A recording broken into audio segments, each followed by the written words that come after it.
Assalamualaikum warahmatullahi wabarakatuh. Perkenalkan, nama saya Zulfat Sirfa dari semester 2 program studi PGSD Kebumen Universitas 11 Maret. Di video kali ini saya akan membahas tentang unsur-unsur negara, yaitu wilayah dengan batas laut teritorial. Apa itu unsur-unsur negara? Untuk dapat dikatakan ada suatu negara, maka haruslah dipenuhi unsur-unsur antara lain wilayah, penduduk, dan pemerintah.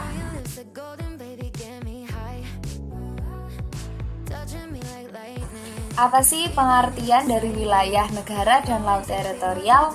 Wilayah atau daerah merupakan salah satu unsur utama yang harus dimiliki oleh suatu negara. Keberadaan wilayah menentukan letak dan posisi suatu negara di belahan dunia.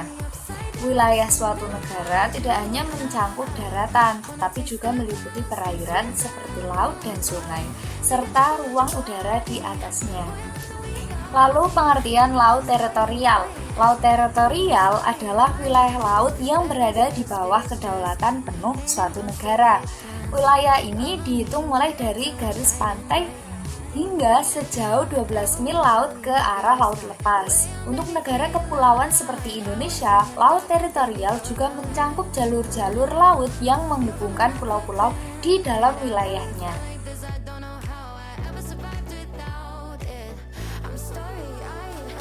Yang digunakan sebagai acuan untuk mengukur batas laut teritorial disebut garis dasar. Garis dasar merupakan garis imajiner yang ditarik dari titik-titik ujung pulau saat air laut surut. Batas laut teritorial Indonesia yaitu mengacu pada salah satu dari 3 zona batas laut yang diakui secara internasional menurut UNCLOS 1982. Nah, zona ini merupakan wilayah laut yang berada paling dekat dengan daratan Indonesia dan memiliki status hukum paling kuat bagi negara. Yang pertama, ditentukan sejauh 12 mil laut dari garis dasar. Nah, itu menjelaskan batas geografis laut teritorial, yaitu sejauh 12 mil laut dari garis dasar pantai Indonesia. Nah, hal ini tuh menunjukkan batas fisik di mana wilayah laut ini berlaku.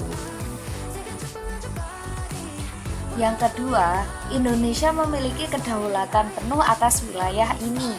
Nah, menegaskan bahwa laut teritorial ini diakui sebagai bagian dari wilayah kedaulatan negara, sama seperti wilayah darat. Nah, artinya Indonesia itu berhak membuat dan menerapkan hukum sendiri di sini.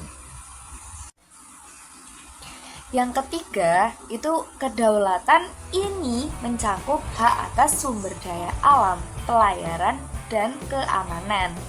Nah, cakupan kekuasaan dan hak Indonesia dalam wilayah laut teritorial itu termasuk yang pertama, eksplorasi dan pemanfaatan sumber daya alam. Yang kedua, pengaturan dan pengawasan lalu lintas pelayaran. Yang ketiga, menjaga keamanan dan ketertiban, serta melakukan penegakan hukum. Sekian pembahasan tentang salah satu unsur negara, yaitu wilayah dengan batas laut teritorial. Semoga bermanfaat. Wassalamualaikum warahmatullahi wabarakatuh. Dadah.